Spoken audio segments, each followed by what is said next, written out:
जय हिंद स्टूडेंट, उम्मीद करता हूं सभी स्वस्थ, मस्त, खुश और सुरक्षित होंगे। आज की वीडियो में डिस्कस करेंगे कुछ बहुत ही इंपॉर्टेंट टॉपिक्स पर। सबसे पहले बात करेंगे यूपी पीसीएस में हो सकता है बड़ा बदलाव, क्योंकि आज के न्यूज़पेपर में जो इसको रिलेटेड न्यूज आई है उस पर अपडेट लेंगे। इसके अलावा ईसीसी एजुकेटर कब से फॉर्म स्टार्ट होंगे इस पर भी बात करेंगे। इसके अलावा यूपी ट्रिपल परीक्षा एजेंसी को लेके अपडेट्स आ रही हैं, उस पर भी अपडेट लेंगे। और इसके अलावा आईटीआई इंस्ट्रक्टर का कट ऑफ आपने जो पोलिंग की है उस पर मैंने जो कट ऑफ बनाया है वो आपकी पोलिंग पर है टोटल, तो इस कट ऑफ का टोटल क्रेडिट आप ही लोग को जाएगा। अब आपने सही पोलिंग की है, गलत बार जो पोलिंग हुई थी वो फेक हुई थी, उसके बाद मैंने सेकंड पोलिंग करवाई थी, तो ये आपकी पोलिंग पर जो कट ऑफ बन रही है उस पर हम आज बात करेंगे। उससे पहले चैनल पे जो नए हैं चैनल को लाइक और सब्सक्राइब कीजिएगा, वीडियो को शेयर कीजिएगा और लाइक जरूर कीजिएगा। चले चलते हैं वीडियो की ओर। तो सबसे पहले बात कर लेते हैं पीसीएस एग्जाम को लेके। तो पीसीएस एग्जाम को लेके आज पेपर में खबर छपी हुई है कि ये एग्जामिनेशन पोस्टपोन जो अभी तक चल रहा था, ठीक है, ऐसा पोस्टपोन की नोटिस वायरल हो रही है और उसमें बताया जा रहा है 6 दिसंबर या 7 दिसंबर को या 7 से 8 दिसंबर को आपका एग्जाम कंडक्ट होगा। मतलब आपका जो एग्जाम है पीसीएस का वो चला गया है दिसंबर में। लेकिन इंटरेस्टिंग बात यह है कि वहां पे भी 2 डेट दी जा रही है, ठीक है, 2 डेट। इससे पहले जो 26-27 अक्टूबर की जो डेट दी जा रही थी उसमें भी बच्चों ने अपोज किया था कि पीसीएस जैसे एग्जामिनेशन को 2 दिन कंडक्ट नहीं होना चाहिए।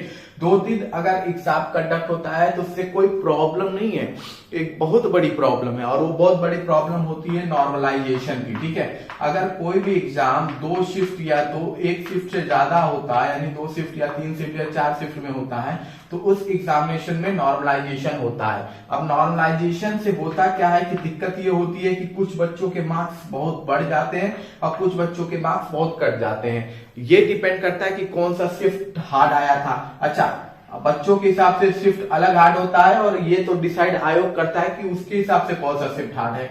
आयोग के हिसाब से अगर कोई शिफ्ट है जो बच्चों के लिए आसान है और आयोग को लगता है वो हार्ड है तो वो हार्ड हो जाएगा, और जो कठिन शिफ्ट है वो आसान हो जाएगा। तो इससे होता क्या है कि ज्यादा मार्क्स वाले पाके घट जाते हैं या कम मार्क्स वाले बढ़ भी जाते हैं, घट भी जाते हैं, दोनों केसेस फेस करने पड़ते हैं और जिसकी वजह से बहुत बड़ा इशू होता है ये नॉर्मलाइजेशन का।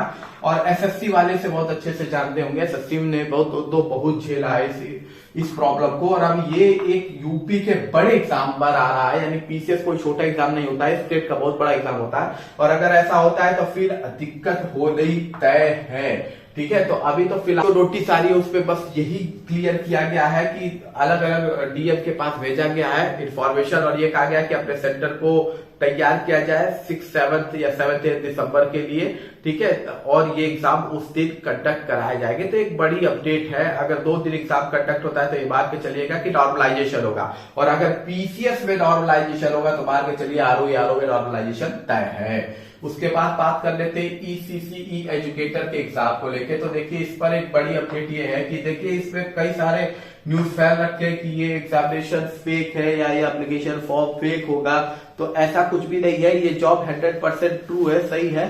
और देखिए आपको मैं बता दूं कि जो आपका फॉर्म भरने की डेट है ये शुरू हो जाएगी नवंबर में, ठीक है। नवंबर में आपको देखने को मिल जाएगा, नवंबर वीक में आपका फॉर्म भराना शुरू हो जाएगा और 15 से 16 दिन यानी 2 से 3 हफ्ते ये फॉर्म भराएगा, 3 वीक ही फॉर्म भराएगा टोटल, ठीक।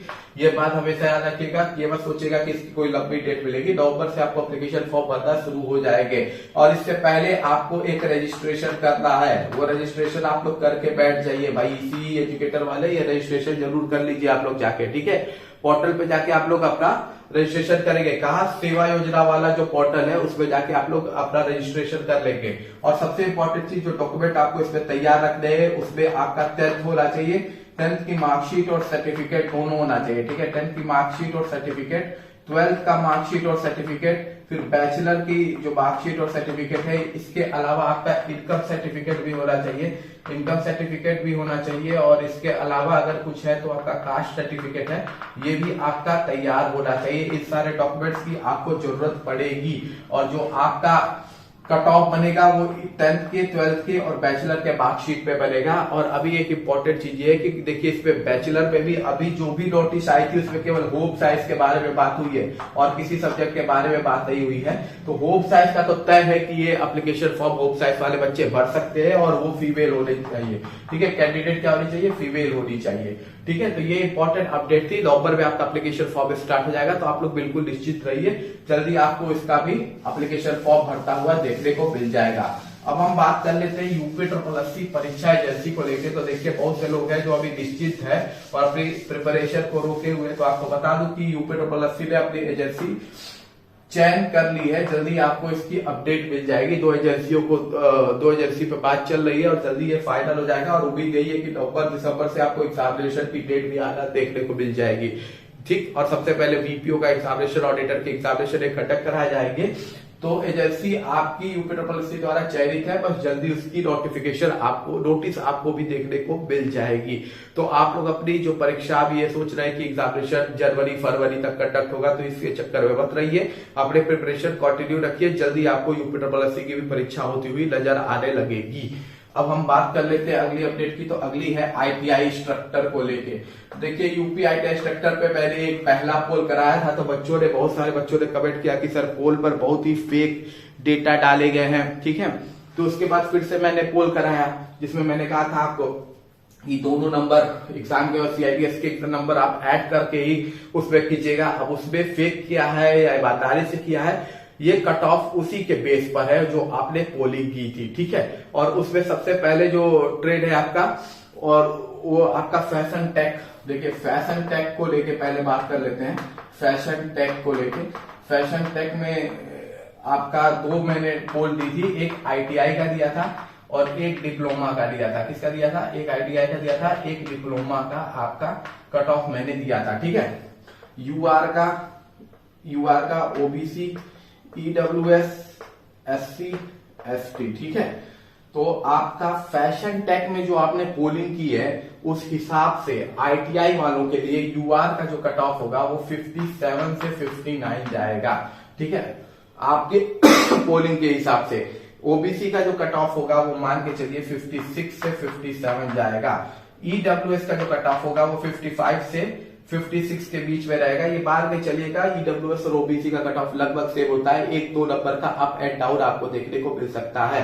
ST कैटेगरी का जो कट ऑफ होगा वो आपका 49 से 50 के बीच में होगा, और इसके अलावा ST कैटेगरी का जो कट ऑफ होगा ये आप बात के चलिएगा 45 से 46 के बीच में होगा। ठीक, ये आपकी पोलिंग का डेटा है ITI वालों के लिए। और डिप्लोमा वालों के लिए, फैशन टेक के लिए, जो फैशन टेक है आपका डिप्लोमा वालों के लिए, तो डिप्लोमा वालों के लिए फैशन टेक में जो उन्होंने वोट किया है उस हिसाब से जो कट ऑफ बना है वो है 56 से 58 आपका अगर है तो आप सेफ है। इसके अलावा आपका ये है OBC के लिए 54 से 56 है, EWS के लिए 53 से 55 है। इसके अलावा आपका जो SC कैटेगरी है 47 से 49 है, और ये आपके 42 से 44 के बीच में है ST कैटेगरी।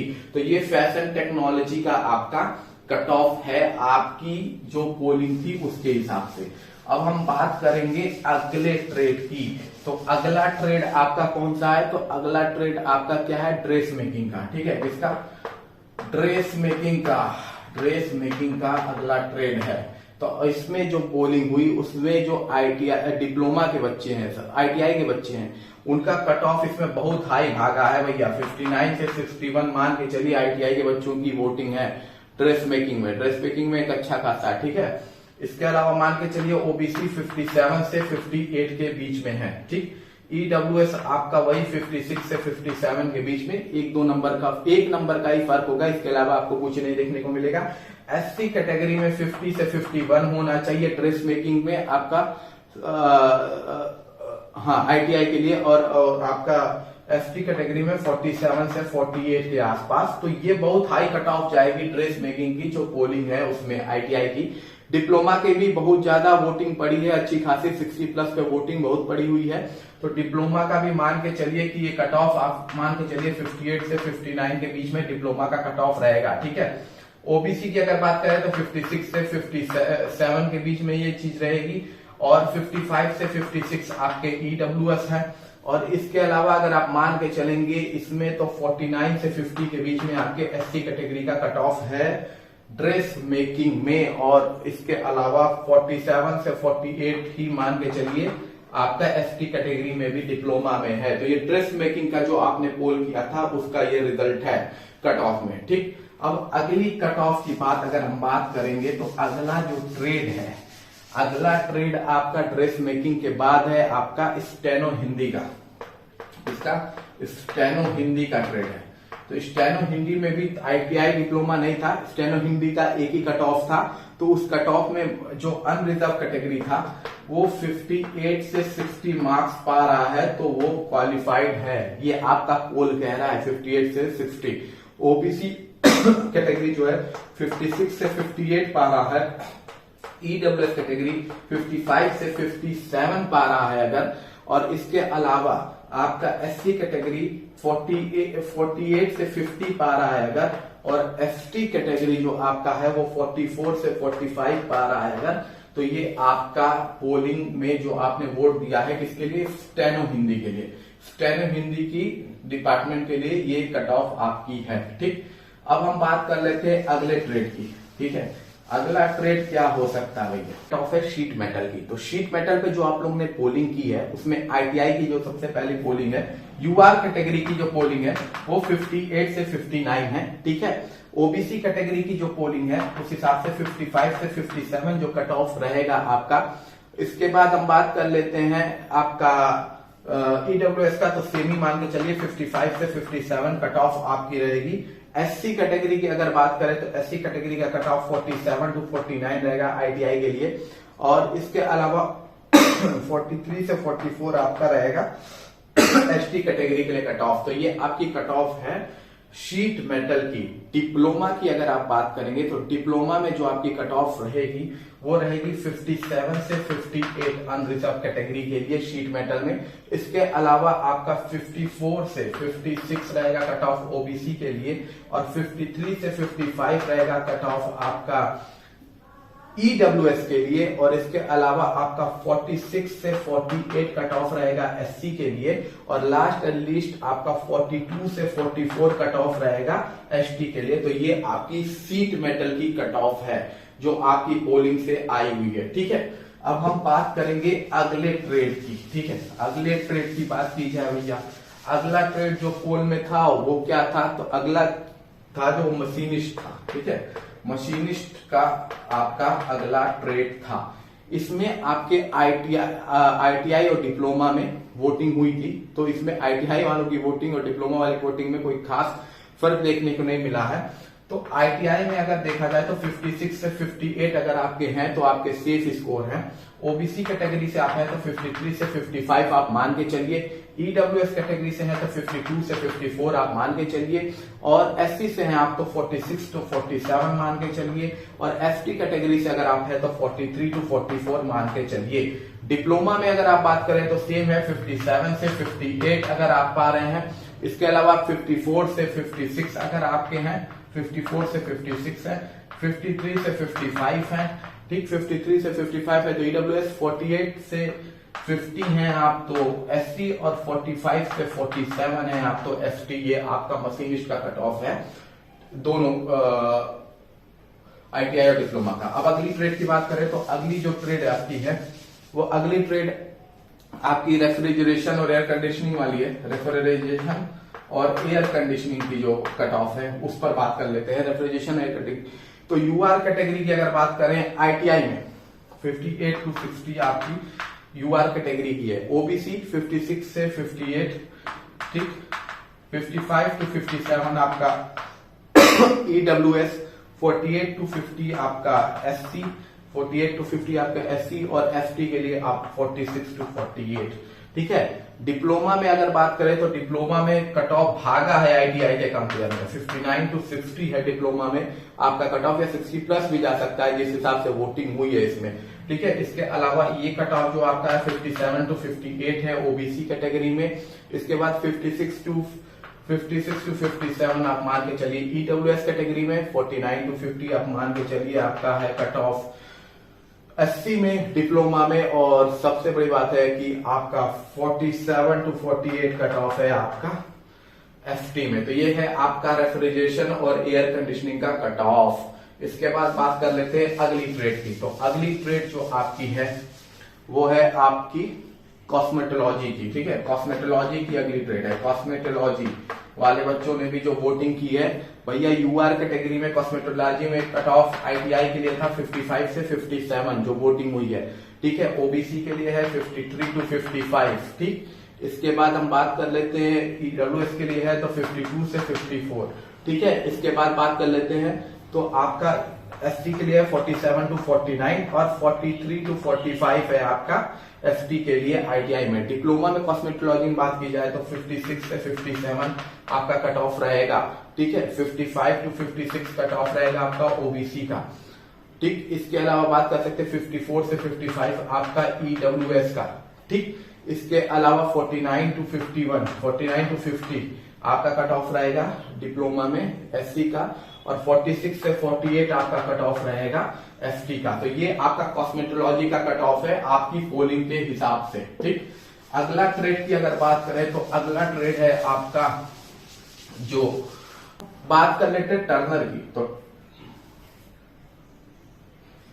अब हम बात कर लेते हैं टर्नर की। टर्नर में देखिए 55 to 57 कट ऑफ है आपका उसका। ओबीसी का आप मान के चलिए तो आपका ओबीसी का कट ऑफ है 53 से 55, ठीक है। और इसके अलावा आप मान के चलिए इसका 52 से 54, ईडब्ल्यूएस का 52 से 54, एससी कैटेगरी का कट ऑफ मान के चलिए 47 to 49, और 47 to 49 में कह रहा हूं पोलिंग है, लेकिन मुझे लगता है टर्नर में और कम जाएगा एससी का कट ऑफ। और ये मान के चलिए एसटी का कट ऑफ आप मान के चलिए 43 to 45, ठीक है। 43 to 45 आपका एसटी का कट ऑफ है। डिप्लोमा होल्डर के लिए टर्नर में जो कट ऑफ गया हुआ है वो आपका मान के चलिए 57 to 59, जबकि आईटीआई में कंपटीशन जाना होना चाहिए, लेकिन पोलिंग के हिसाब से डिप्लोमा में ज्यादा है, ठीक है। 55 to 57 कट ऑफ आपका है, ठीक है। फिर आपका 54 to 56 कट ऑफ आपका है ईडब्ल्यूएस का टर्नर को लेके, और 49 to 51 आपका कट ऑफ है, और 47 to 49 आपका कट ऑफ है, ठीक है। तो ये आपका कट ऑफ है, बड़ी इंटरेस्टिंग है। फाइट डिप्लोमा में ज्यादा दिख रही है आईटीआई के कंपेयर में, जबकि उल्टा होना चाहिए था, लेकिन अब वोटिंग जो की गई है वो आप ही लोग ने की है। अब क्या है क्या नहीं ये देख लीजिएगा। अब हम बात कर लेते हैं अगले ट्रेड की। तो अगला ट्रेड कोपा की। कोपा में आईटीआई का जो कट ऑफ है वो है आपका 54 to 55 अनरिजर्व कैटेगरी के लिए। ओबीसी का जो कट ऑफ है वो आपका है 52 to 53, ठीक। 51 to 52 आपका ईडब्ल्यूएस का कट ऑफ है, ठीक है। 46 से 47 आपका एससी का कट ऑफ है, और ये मान के चलिए 43 to 44 आपका एसटी का कट ऑफ है।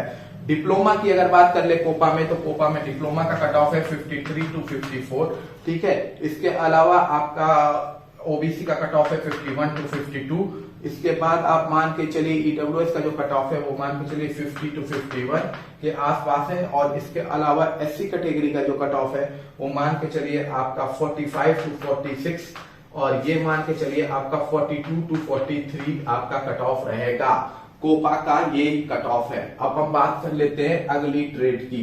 तो अगली ट्रेड आपकी जो होगी आपके पोलिंग के हिसाब से, जो अगली ट्रेड थी कोपा के अलावा, तो वो ट्रेड थी आपकी फिटर की। तो फिटर की बात कर लेते हैं भाई। फिटर जिसमें सबसे ज्यादा कंपटीशन है आपका फिटर में। तो फिटर में आईटीआई वाले मान के चले आपका 59 to 60 से कम का कट ऑफ नहीं रहेगा फिटर में, क्योंकि कंपटीशन बहुत ज्यादा है। ओबीसी में 57 to 58 ये मान के चलिए, और आप मान के चलिए ईडब्ल्यूएस में 56 to 57। इसके अलावा 49 to 51 आपका कट ऑफ होगा एससी कैटेगरी में, और 46 से 48 तक का कट ऑफ होगा आपका एसटी कैटेगरी में। डिप्लोमा की अगर बात कर ली जाए तो डिप्लोमा में भी कट ऑफ हो सकता है थोड़ा कम देखने को मिले, 58 to 59 के आसपास, ठीक है। 56 से 57 का कट ऑफ आपका ओबीसी कैटेगरी में देखने को मिले।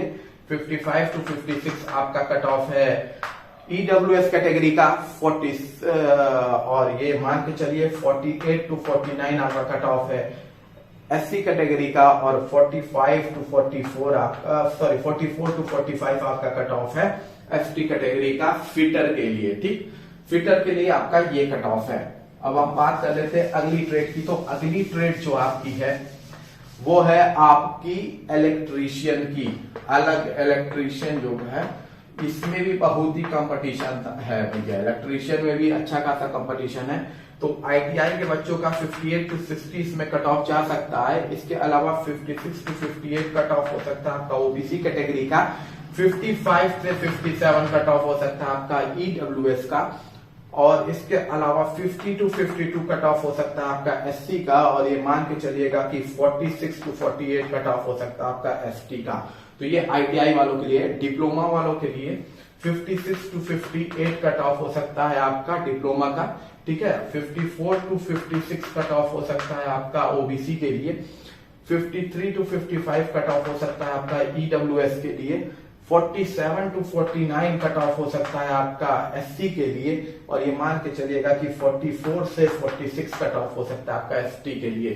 तो ये आपका इलेक्ट्रीशियन का कट ऑफ है, ठीक है। इसके अलावा आपका एमएमबी जो कट ऑफ छूटा हुआ है, एमएमबी का भी कट ऑफ देख लीजिए भैया। एमएमबी का भी एक कट ऑफ है, एमएमबी का क्या कट ऑफ है भैया? तो एमएमबी में जो कट ऑफ है आईटीआई के लिए 54 से 55, आईटीआई वालों के लिए 54 से 55, ओबीसी में 53 से 54, 53 से 54 ओबीसी में, 52 टू 53, 52 टू 53, 47 टू 48 आपका एससी कैटेगरी के लिए, और लास्ट एटलीस्ट 42 से 43 आपका एसटी कैटेगरी के लिए। डिप्लोमा में इसी चीज की बात की जाए तो ये है आपका 55 टू 56 कट ऑफ, इसके अलावा है 54 टू 55 कट ऑफ, इसके अलावा है आपका 54 टू 55, इसमें भी 49 टू 50, 39 से 50 तक, और फिर आपका है आपका 43 से 44 तक कट ऑफ आपका ये एसटी कैटेगरी में। तो ये आपका एमएमबी का कट ऑफ है। इसके अलावा कोई ट्रेड और छूटा है तो वो है आपका, कोई और ट्रेड छूटा है तो वो है आपका इलेक्ट्रॉनिक्स मैकेनिक का। इलेक्ट्रॉनिक मैकेनिक की भी पोल हुई थी क्या? इलेक्ट्रॉनिक मैकेनिक की भी पोल हुई थी, ठीक है। तो इसमें आपका जो कट ऑफ जा रहा है अनरिजर्व कैटेगरी में वो है आपका 54 से 55, ठीक है। उसके अलावा ये आपका जा रहा है ओबीसी में 52 से 53 कट ऑफ जा रहा है, 51 से 52 कट ऑफ जा रहा है ईडब्ल्यूएस में, और 47 से 48 कट ऑफ जा रहा है आपका एससी में, और ये मान के चलिए 43 से 44 कट ऑफ जा रहा है आपका एसटी में, ठीक है। डिप्लोमा होल्डर्स के लिए जो कट ऑफ जा रहे हैं वो ये है 53 से 54 कट ऑफ जा रहा है आपका, ठीक है। और ओबीसी में 51 से 52 कट ऑफ जा रहा है आपका, 50 टू 51 कट ऑफ जा रहा है आपका, और इसके अलावा 46 टू 47 कट ऑफ जा रहा है आपका, और इसके अलावा आपका जो कट ऑफ है 42 टू 43 जा रहा है डिप्लोमा होल्डर्स के लिए। ये कट ऑफ है इलेक्ट्रॉनिक मैकेनिक का।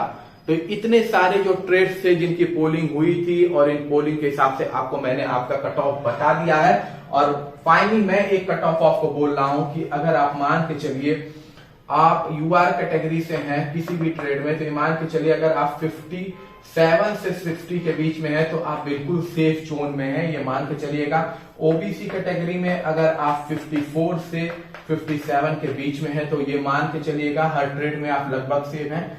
एससी कैटेगरी की अगर आपकी बात की जाए तो 50 प्लस हैं आप किसी भी उसमें, तो आप सेफ हैं, ठीक। एसटी कैटेगरी में आप यही चीज मान के चलिए 45 प्लस हैं आप, तो सेफ हैं किसी भी कैटेगरी में। हालांकि एसटी में 50 से भी कम है तब भी आप सेफ हैं, कोई ऐसी बड़ी बात नहीं है।